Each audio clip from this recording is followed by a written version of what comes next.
c'est Pauline et je vous souhaite la bienvenue sur mon podcast Un fil jusqu'à toi où on va parler tricot.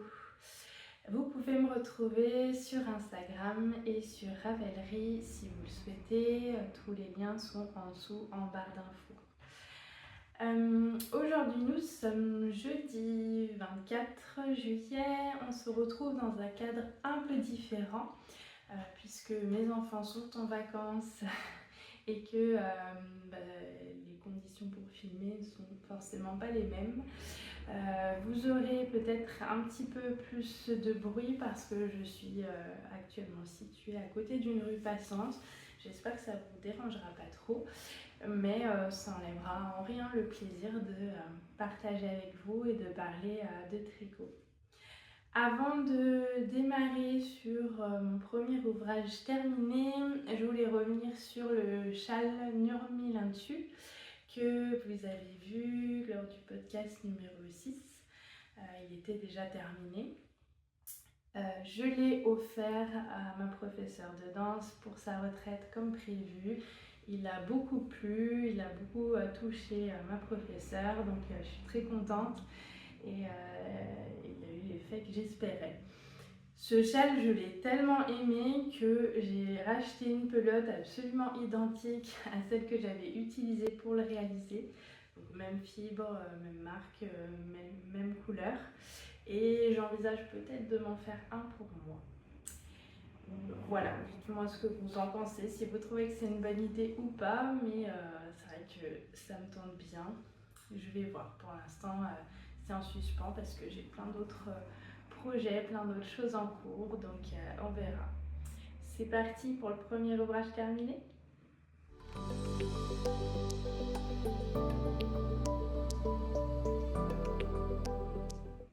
Ce premier ouvrage, il s'agit du Floréal Top que vous avez déjà vu plusieurs fois mais qui n'était pas terminé. Il était en cours les fois précédentes et cette fois je l'ai terminé.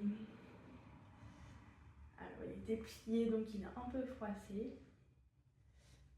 Je pense que les couleurs sont un peu fades par rapport à la réalité. Mais voilà ce qu'il donne. Il est vraiment très très beau. Je vais y revenir vraiment rapidement dessus puisque je vous en avais déjà pas mal parlé. J'essaierai de vous insérer une photo ou une vidéo du t-shirt porté. Je l'ai déjà porté plusieurs fois, notamment pour aller au travail. Je le trouve vraiment très beau, je trouve qu'il tombe très très bien. Il est super, je l'adore. Je l'ai tricoté en fil bambou de chez Ziman, qui est un fil que j'ai pas tellement apprécié tricoter, mais au porté il est super. Il est constitué de coton et de bambou quasiment à part égale. Je crois qu'il y a un tout petit peu plus de coton dans mes souvenirs. J'avais des mailles qui étaient, enfin des rangs qui étaient très torsadés, je sais pas comment dire, où le fil avait beaucoup vrillé, c'était beaucoup tordu sur lui-même. Et je trouve qu'on les voit encore malgré le blocage.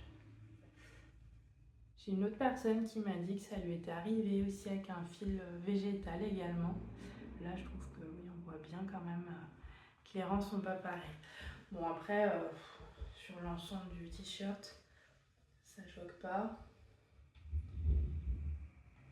On s'arrête pas dessus, mais c'est vrai que c'est un peu dommage pour ce fil. C'est pas forcément un fil que j'aurais envie de racheter, malgré que j'aime beaucoup le porter. Le Floréal, c'est un patron gratuit qu'on trouve sur le site de Hobby. Franchement, je peux que vous encourager à le faire.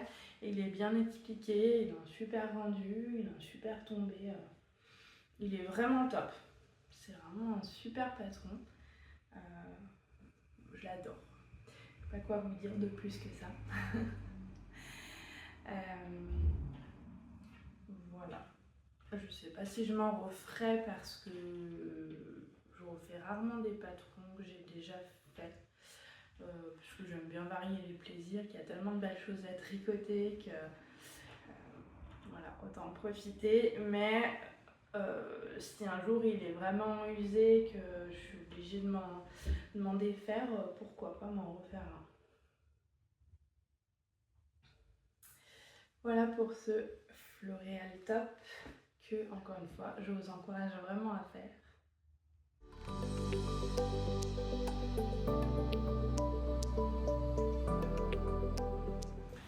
Dans mon dernier podcast spécial peluche, je vous montrais que j'avais commencé de réaliser une peluche pour un bébé. Ce bébé est né hier, donc je vais bientôt pouvoir offrir cette petite peluche.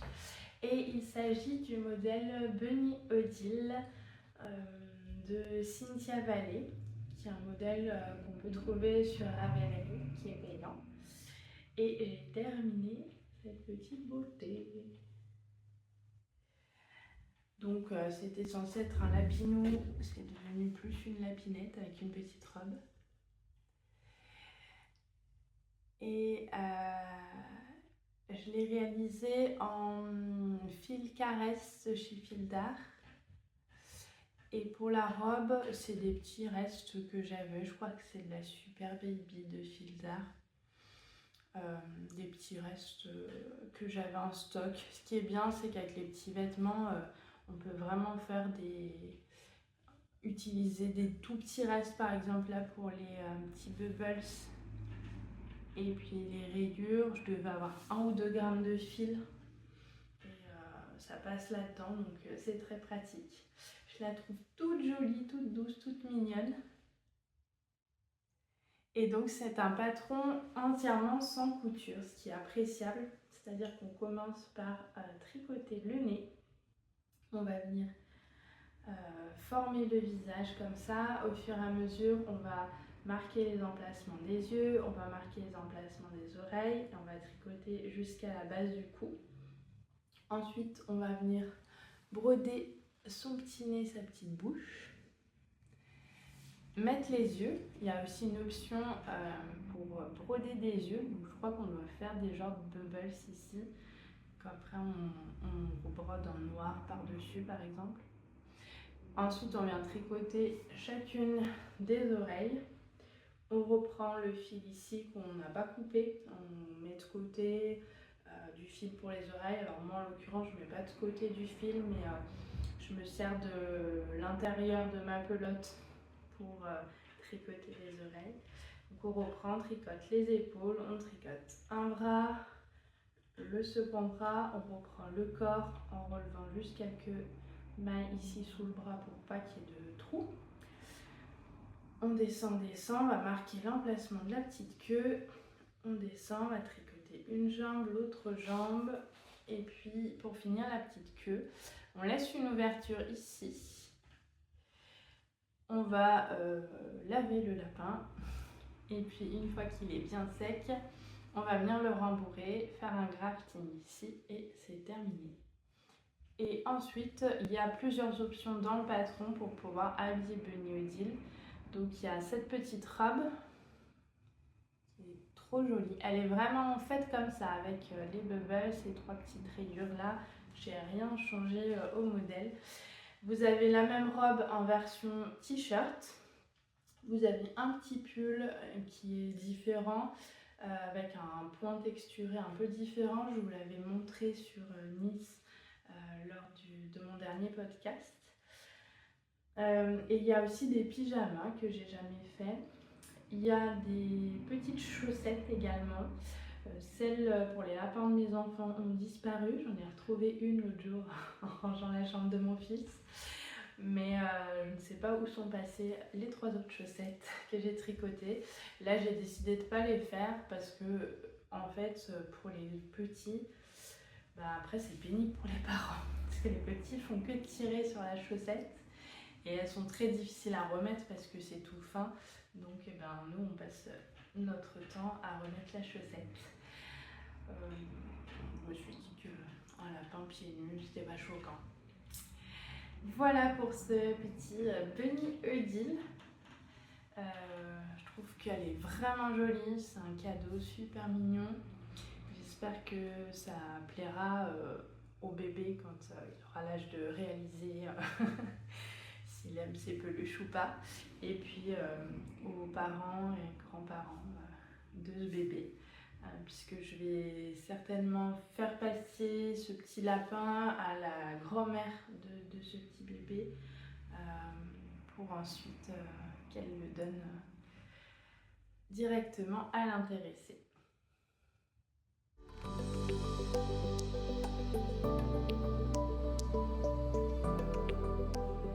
On enchaîne avec une seconde peluche aujourd'hui, puisque comme je vous l'avais dit, il y a eu une autre naissance dans mon entourage.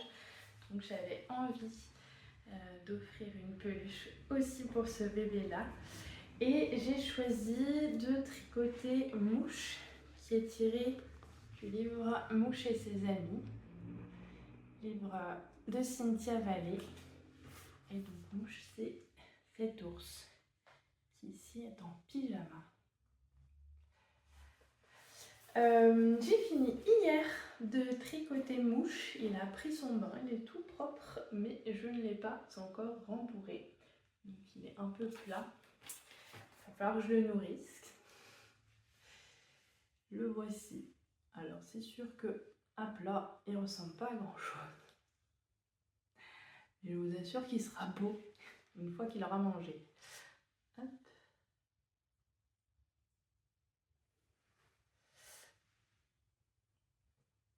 Alors ça vous permet de voir un petit peu justement comment c'est fait au niveau de la construction. Donc lui c'est le même principe que pour les deux Miss ici. J'ai commencé par la pointe de son museau, j'ai tricoté ici, j'ai augmenté pour faire le reste du visage jusqu'à la base du cou. Entre temps on avait marqué l'emplacement des yeux et des oreilles. On brode son petit nez, sa petite bouche. C'est selon moi l'étape la plus délicate parce que la broderie, je trouve que c'est pas facile et ça donne quand même vraiment l'expression à la peluche. Ensuite, on place les yeux. Donc là aussi, j'aurais pu les broder, mais moi j'ai choisi de mettre des yeux de sécurité. On tricote les petites oreilles à partir d'un fil soit qu'on a laissé de côté, soit partir de l'intérieur, du fil de l'intérieur de la pelote comme moi j'ai fait. On reprend ici, on tricote un bras, on tricote l'autre bras, on relève les mailles sous les bras pour pas laisser de trous. On tricote tout le corps. On va marquer l'emplacement pour la petite queue. On voit bien là les augmentations, diminutions qui sont faites pour donner la forme. On tricote une jambe, l'autre jambe et c'est fini. Dans le livre de Mouche, Cynthia Vallée, elle conseille de fermer, de rabattre en fait les mailles ici, que moi j'ai laissé en attente. Je les laisse en attente parce que dans le patron de Bunny Hoodie, le petit lapin, c'est ce qui est préconisé de faire pour ensuite faire un grafting. Moi, je préfère à la fin faire un grafting et avoir quelque chose de très net où on a l'impression qu'il n'y a aucune couture et que c'est tout dans la continuité, plutôt que de rabattre et de faire une couture après. Qu'est-ce que je peux vous montrer? Je peux vous montrer un peu l'intérieur, puisqu'il n'est pas fermé. Et notamment, je vais vous montrer un petit peu au niveau des yeux. Il y a plein de fils partout, bien sûr. Hop. Donc ça, c'est les yeux de sécurité. Vous voyez, il y a des petits crans. Et on vient mettre un petit bout de plastique qui bloque et qui fait qu'on ne peut pas retirer l'œil. Et moi, ce que je fais, c'est que je découpe des petits bouts de feutrine, là, ces petits bouts marrons. Pour venir les mettre entre l'œil et puis le bout de plastique qui bloque l'œil, simplement pour éviter le frottement, l'usure au niveau de la maille. Ça protège un petit peu. Donc c'est une petite technique que je vous conseille si jamais vous faites des peluches. Hop. Ce qui est bien, c'est que tous ces fils ne sont pas à rentrer. Il suffit de bien les bloquer, les nouer. Mais en fait après ils font partie intégrante du rembourrage de la peluche, il n'y a pas besoin de les rentrer bien, de les couper, etc. Ça c'est pratique. Et donc mon dernier fil, celui-ci, il va me servir à mon grafting. Hop, je montre un qui n'a pas besoin d'être. Il va me servir à mon grafting et je le garde toujours long parce que ça me permet, après le grafting effectué, de fermer les petits trous qu'il peut y avoir entre l'entrejambe et les jambes. Il y a souvent un petit jour. Donc de part et d'autre, ça me permet d'aller serrer quelques mailles supplémentaires pour que la peluche soit bien fermée. Et ensuite, le reste du fil, je le rentre dans la peluche et on n'en parle plus. Voilà pour ce petit mouche qui sera offert à l'occasion. Donc là, j'ai juste à le rembourrer. Et je voudrais lui faire aussi une petite tenue. J'ai le fil pour la tenue. C'est un fil que vous avez déjà vu sur les précédents épisodes si vous l'avez suivi. J'avais fait une petite robe bleue avec. Donc c'est un fil un peu bleu roi. Un joli bleu. Et j'aimerais peut-être faire un peu comme la salopette. Alors, je vais essayer de vous la montrer.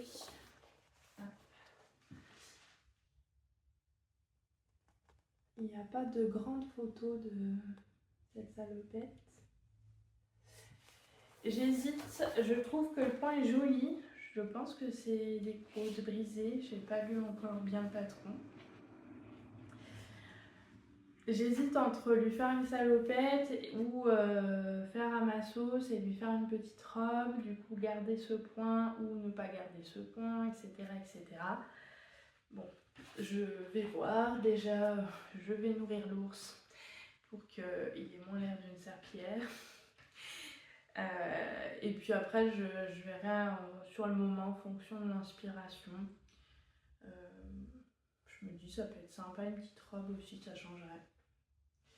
Voilà, j'ai déjà fait pour la peluche Agi, si vous avez vu le podcast spécial sur les peluches, une petite robe que j'ai aussi improvisée qui n'était pas du tout un patron dans les vêtements proposés par Cynthia. Donc ça ne me fait pas peur de refaire la même chose pour l'ours. Je pourrais pas me baser sur mes notes de la robe pour Agi parce qu'ils n'ont pas du tout la même corpulence. Celui-là est beaucoup plus grand. Et puis je pense qu'il va être plus épais aussi. Il y a quand même de la matière. Mais dans l'idée, je vois un peu comment je pourrais faire. On verra. Peut-être que je vais sonder un peu les gens autour de moi, voir ce qu'ils en pensent. Si je me lance dans de l'impro ou si je suis à la lettre le patron de la salopette, parce qu'elle est vraiment jolie cette salopette. Le pyjama que je vous ai montré tout à l'heure me plaît un peu moins. Donc ça sera soit la salopette, soit une petite robe improvisée.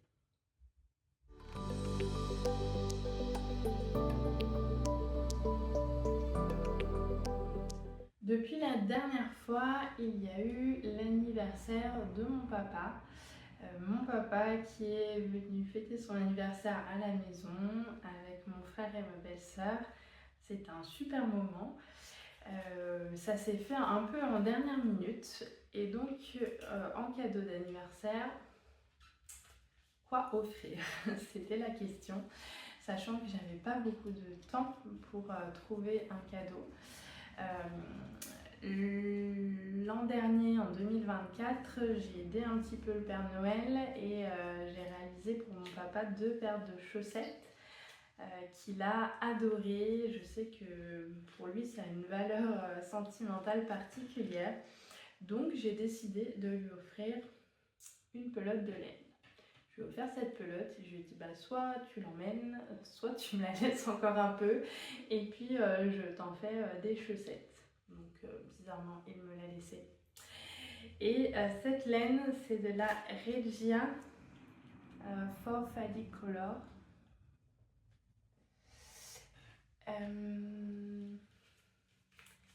Au niveau de la composition, c'est de la laine à chaussettes.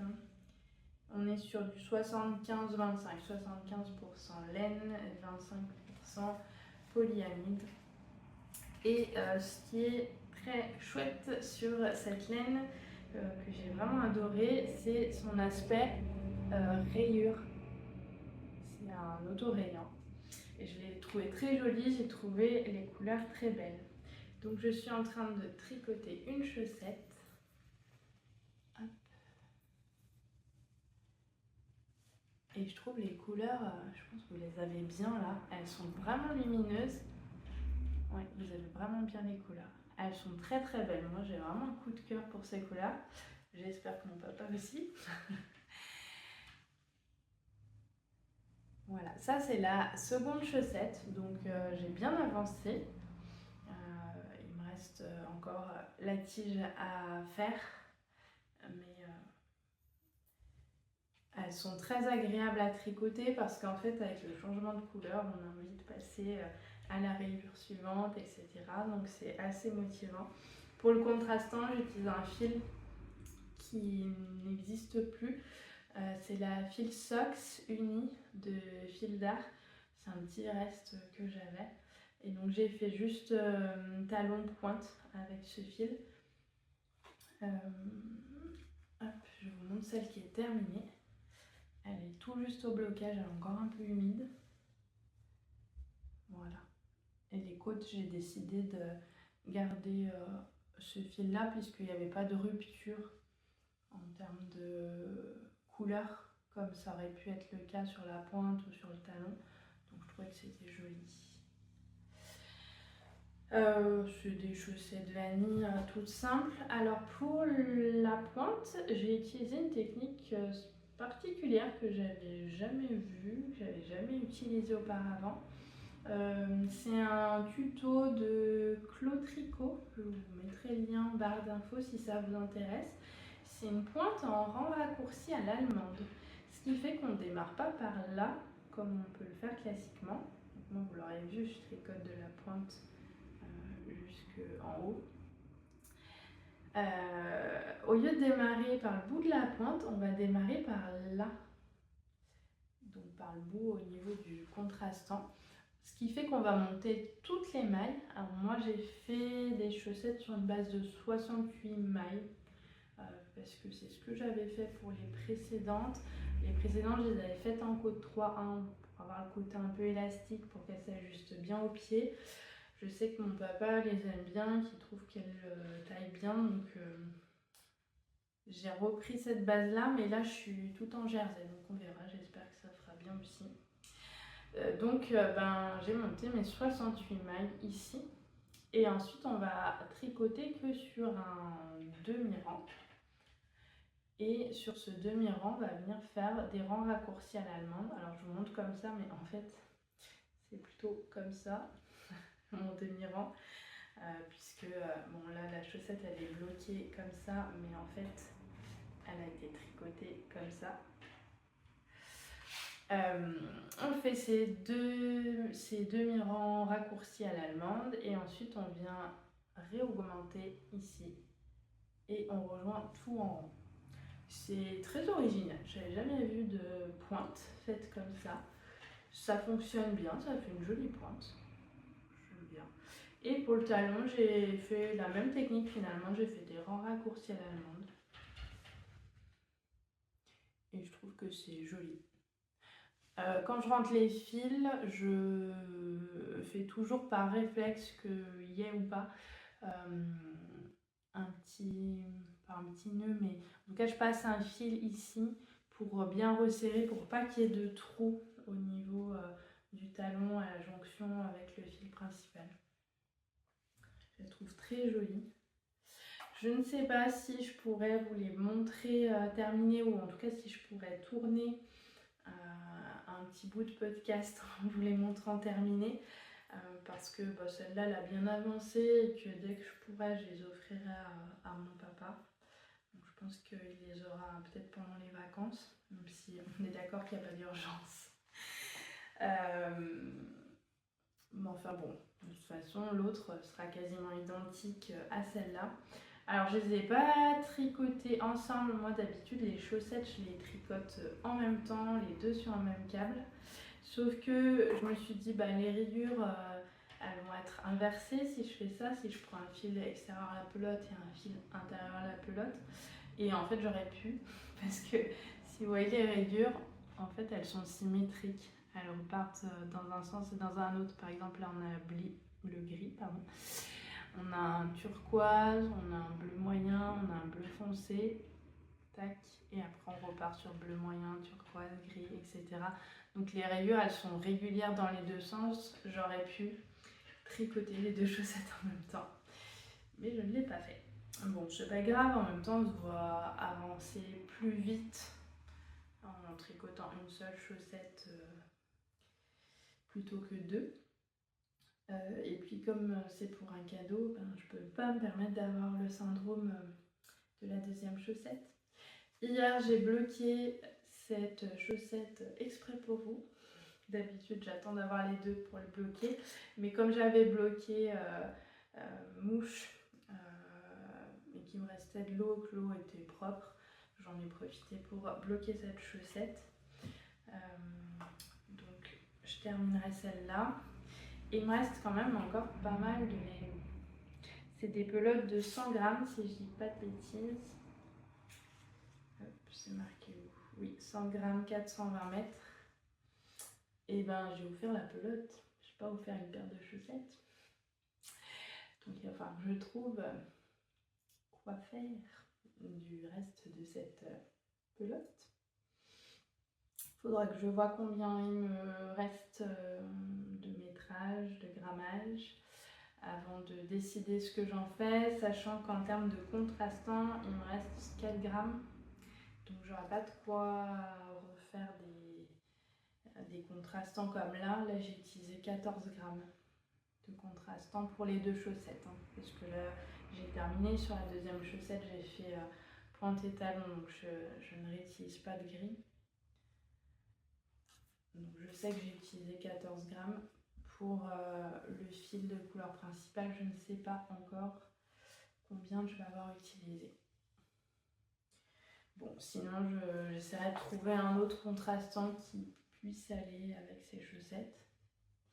Mais un plaisir à tricoter, vraiment cette laine, elle est très sympa, j'adore les couleurs. Je crois qu'il y avait d'autres coloris possibles. Puis voilà, c'est vraiment lumineux, j'adore. De quoi faire un beau cadeau pour mon papa qui aura une paire de chaussettes supplémentaires.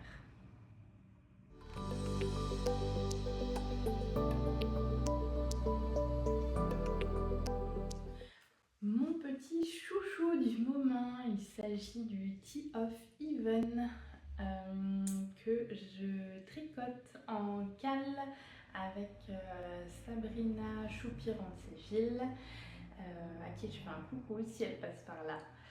Et c'est un pull que je vous ai déjà montré, mais que j'ai pas mal avancé. Et j'adore vraiment tricoter ce pull. Donc c'est ce modèle. Hop. Et j'ai terminé le corps avec en bas des côtes-torse, semi-torse. Et j'ai bien avancé une des manches avec toute sa dentelle. Donc là j'arrive au moment où je vais démarrer les côtes. Ce pull je le tricote avec des écheveaux de Wouliette, la doucette. Donc c'est du mohair et soie. Le coloris c'est fiançailles. C'est vraiment un écheveau magnifique. Il y a du gris, du rose fluo, du rose pâle, du jaune. Je le trouve très beau. Et puis j'ai un fil simplement de non-teint. Où est-ce qu'il est?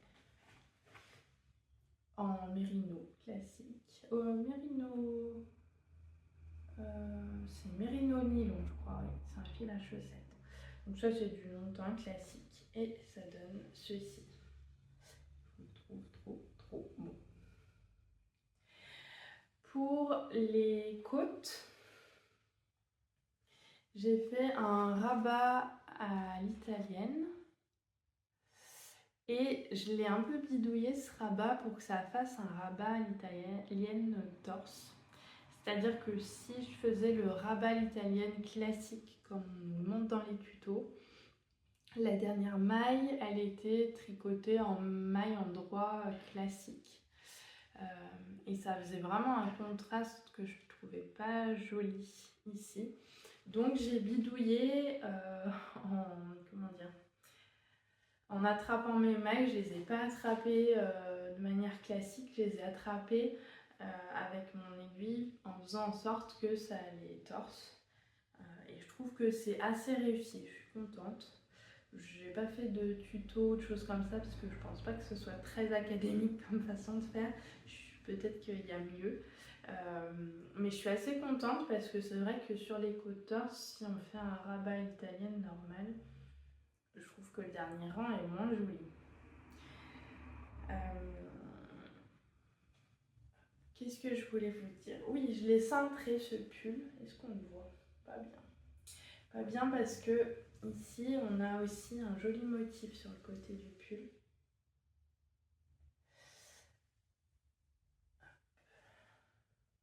On voit un tout petit peu là que ça a été cintré. Oui, je l'ai cintré d'ailleurs, mon floréal aussi, il est cintré, peut-être que vous l'aurez vu. On voit un tout petit peu sur le côté que ça se rétrécit puis que ça s'élargit de nouveau. Moi j'ai tendance à cintrer mes tricots parce que j'ai la taille marquée, j'ai des hanches larges. Si je tricote tout droit, j'ai un peu l'air d'un tonneau. Donc c'est quelque chose que je fais assez systématiquement. Pour ça, j'ai pas de recettes toutes faites. Je fais un peu au fur et à mesure.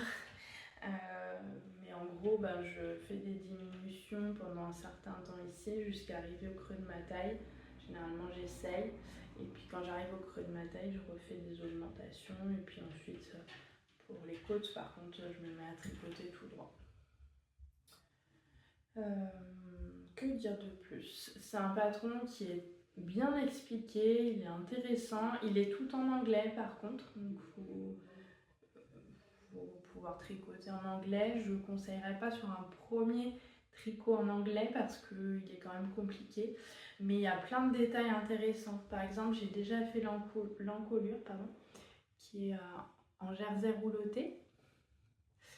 Et pour l'encolure, il y a un schéma où elle vous explique, en partant là du milieu, combien de mailles relever là, combien ici, combien sur la manche, combien ici, etc. etc. Vraiment, au lieu de vous dire, je sais pas, je vous dis n'importe quoi, relever 120 mailles autour du col, et ben là, elle va vous dire relever 16 mailles, relever 3 mailles, relever 14 mailles, etc. etc. Donc vraiment, on est hyper bien guidé. Moi, je trouve que tout ce qui est relevé des mailles pour les encolures et les choses comme ça, c'est toujours un peu compliqué, c'est toujours un peu tâtonné. Et là, vraiment, on est pris par la main, c'est super bien. Je trouve que les finitions sont jolies. Et il est hyper romantique comme style, j'adore. Je vais vous enfiler le bras. Vous voyez un peu ce que ça donne. Sachant bien entendu qu'il n'est pas bloqué. Il sera encore plus joli après.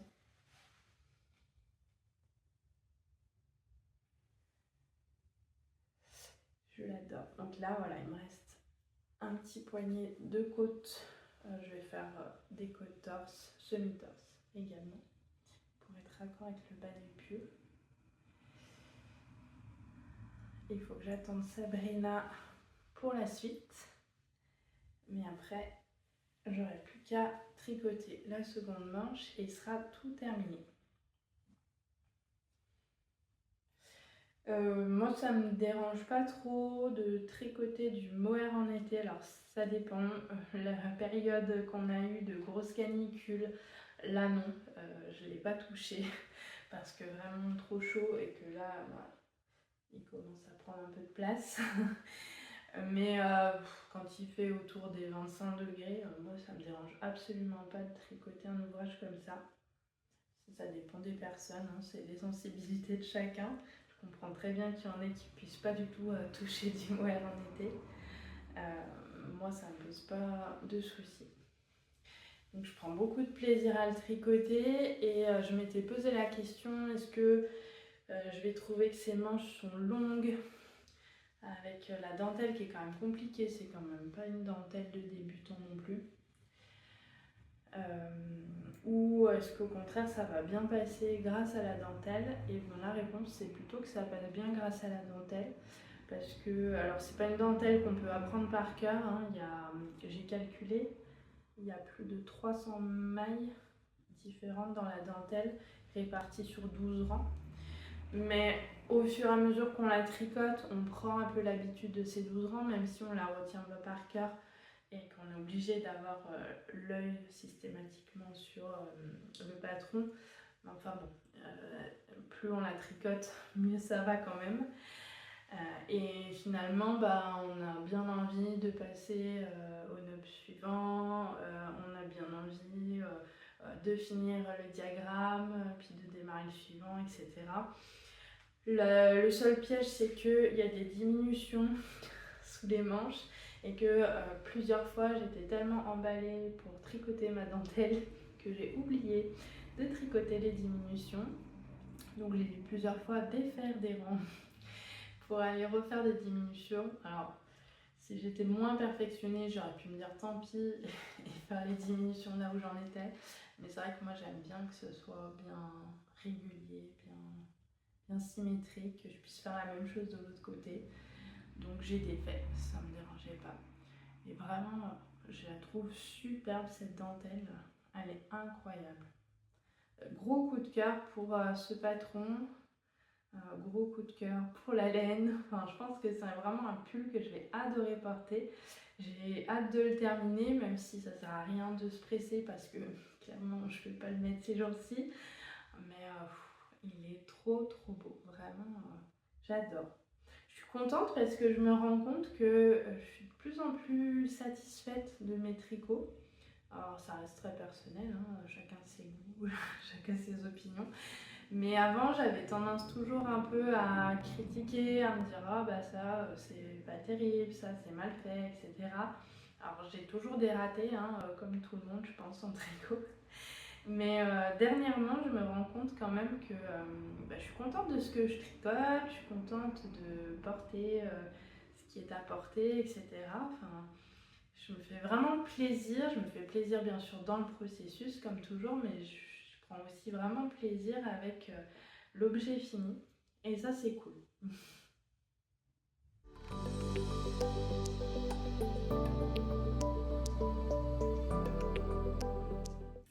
Le dernier ouvrage dont je vais vous parler aujourd'hui, c'est ma petite récompense de vacances. Puisque j'ai offert des livres à mes enfants pour qu'ils puissent lire en vacances. Donc je me suis dit, moi aussi, il faut que j'ai quelque chose à lire. Donc je me suis offert un patron de tricot. Oui, je sais, tous les prétextes sont bons. Ne me dites pas que vous ne faites pas la même chose. J'ai profité des soldes, je suis tombée sur un fil chez Fil d'Art qui est en 100% tencel. C'est un fil ruban. Je vais vous montrer ça. Donc c'est le fil eucalyptus. Hop, au niveau du métrage, qu'est-ce qu'on a? 50 grammes, 90 mètres. Les métrages sur les fils végétaux et autres ne sont pas du tout les mêmes en termes de rapport poids-métrage que sur de la laine mérino par exemple. Et oups. Voilà, c'est un genre de ruban comme ça.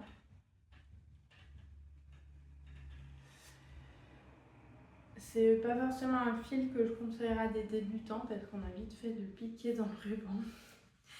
Mais il est sympa. J'avais jamais essayé du 100% tencel, donc c'était l'occasion. Et il était à moins 70%, je crois que j'ai payé 2,14 € la pelote. Donc ça me faisait un petit top à pas cher. J'ai fait un petit échantillon que j'ai bloqué. il est sympa. Au niveau du drapé et même au niveau du rendu du point, je le trouve pas mal. Au niveau couleur, il est peut-être un petit peu plus terne qu'il n'est en vrai, parce que c'est vraiment un fil très lumineux, très joli. Peut-être plus comme ça. Ouais, ça ressemble plus là. Pourquoi il y a ce petit machin là? Parce qu'en fait, moi, quand je fais des échantillons, que je les bloque ou non, il y a un moment donné où je récupère le fil. Donc mon fil, il est toujours attaché à ma pelote. Et il y a un moment donné où cet échantillon, je vais le détricoter pour l'utiliser dans l'ouvrage. Je trouve que c'est du gaspillage de laisser du fil dans un échantillon dont on ne fera rien plus tard. Donc en général, je fais comme ça. Est-ce que je vous le montre? J'ai fait ça. Vous n'arriverez pas à le reconnaître comme ça, mais enfin vous avez vu ce que c'est. Bon. Est-ce que ça sert à quelque chose de vous montrer ce que j'ai fait? Non, pas du tout. Mais je peux quand même vous en parler. J'ai juste monté hier toutes les mailles en German Twisted Castle. Moi, ça me fait mal au poignet. Il y en a pas mal à monter et en plus, je l'ai fait 3 fois parce qu'à chaque fois, j'avais pas prévu assez de fil pour terminer. C'est pas grave. Donc, j'ai fait 2 rangs et demi, je crois, du projet. Le projet que j'ai choisi, c'est le Bergamote de Florence, le style knitting. Je n'avais jamais tricoté de patron de cette designeuse.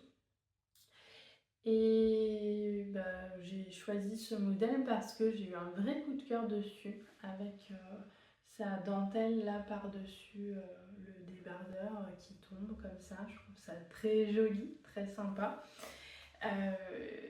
Et quand j'ai acheté le patron, j'étais vraiment surprise dans le bon sens du terme du travail qu'il y a dessus. Mais vraiment, déjà c'est très bien présenté. Alors c'est un détail mais c'est toujours agréable. Il y a énormément de précision, il y a des dessins techniques, il y a plein d'adaptations possibles. C'est-à-dire que même pour les bretelles, je crois qu'il y a 2 ou 3 types de bretelles qui sont proposées. Il y a une adaptation pour les hanches, c'est-à-dire que c'est un débardeur qui est fait en aisance négative et ensuite on peut l'élargir au niveau de la taille pour qu'au niveau des hanches on ne soit pas trop serré. Donc ça pour moi c'est top, moi qui cintre tous mes tricots, pulls, vestes, etc. Et ben là en fait je vais pas avoir besoin de bidouiller, je vais pouvoir faire les calculs qui sont proposés dans le patron et puis suivre le processus qui est proposé. Je trouve ça super bien fait, c'est ingénieux, ça c'est fait d'une seule pièce. Voilà, super top. En tout cas, ça me donne vraiment envie de le tricoter. Et puis, ça me donne aussi envie de peut-être tricoter d'autres patrons de cette designeuse. Puisque vraiment, ouais, agréablement surprise. On a vraiment des gens qui ont du talent dans le design tricot en France. C'est très très chouette. Pour ce bergamote, eh ben, j'espère que la prochaine fois que vous le verrez, il sera terminé. Parce que mon objectif là, c'est d'en profiter, de le tricoter pendant les vacances. Puis j'aimerais bien le porter un petit peu si c'est possible. On verra. Mais je suis contente parce que je trouve que le fil est beau. Ouais, là vous l'avez bien, il est bien lumineux. Le fil est beau. Ouais, ça va être un beau projet. Enfin, quand je vois déjà rien que le patron, comme il est joli, j'ai hâte de voir ce que ça va rendre un peu plus en vrai, entre guillemets, enfin pour moi. Là, le début que j'ai monté, en fait, on commence par le bas de la dentelle. On va tricoter de bas en haut toute la dentelle. Ensuite, on va faire une manip et puis on va redescendre, donc sans couture à nouveau, sans relever des mailles spécialement. On va redescendre pour tricoter le corps. Les bretelles, je ne sais pas à quel moment elles se tricotent, je n'ai pas regardé ça. Et puis sur la fin, je crois, on va venir crocheter un rang en haut et en bas de la dentelle, et peut-être en bas du top aussi, je sais plus. De points un peu picots pour faire une jolie finition. Ça, c'est pas quelque chose qui m'inquiète. J'ai déjà eu fait du crochet sur certains tricots. Généralement, c'est assez facile à faire, c'est assez accessible, même si moi je suis pas du tout une pro du crochet. Je suis plutôt débutante en crochet, mais c'est pas quelque chose qui m'inquiète du tout. Voilà pour ce top bergamote. On verra ce qui donne un peu plus tard. Mais j'ai bien hâte, je suis bien enthousiaste et je trouve que c'est un beau projet d'été. J'espère que cet épisode vous aura plu, j'espère que vous n'aurez pas été trop gêné par le bruit. Je suis encore désolée de ça, mais j'avais pas bien le choix aujourd'hui. Enfin, ça vous fait quand même un petit épisode d'été. Je me suis dit que c'était toujours sympa. J'avais vraiment hâte de revenir vous voir. En fait, je me dis j'aimerais bien pouvoir filmer tous les 15 jours, mais il faut quand même que j'ai un peu de contenu et puis matériellement, c'est pas toujours possible. Enfin, en tout cas, aujourd'hui, j'étais contente de venir vous faire un coucou.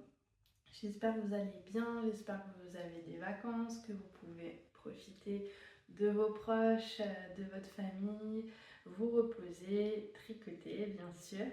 Dites-moi quel est votre projet en ce moment, votre projet coup de cœur, votre projet d'été, de vacances. Ça m'intéresserait de savoir ce que vous aimez tricoter pendant ces temps un peu particuliers. En tout cas, je vous remercie de m'avoir suivi. Je remercie encore toutes les personnes qui s'abonnent, qui me laissent un commentaire, qui me laissent un petit pouce en l'air, parce que ça m'encourage beaucoup à continuer, ça me fait très plaisir. Merci aussi à ceux qui simplement visionnent la vidéo. Je suis très contente de pouvoir partager tout ça avec vous. Et puis j'attends avec impatience vos petits retours. À bientôt!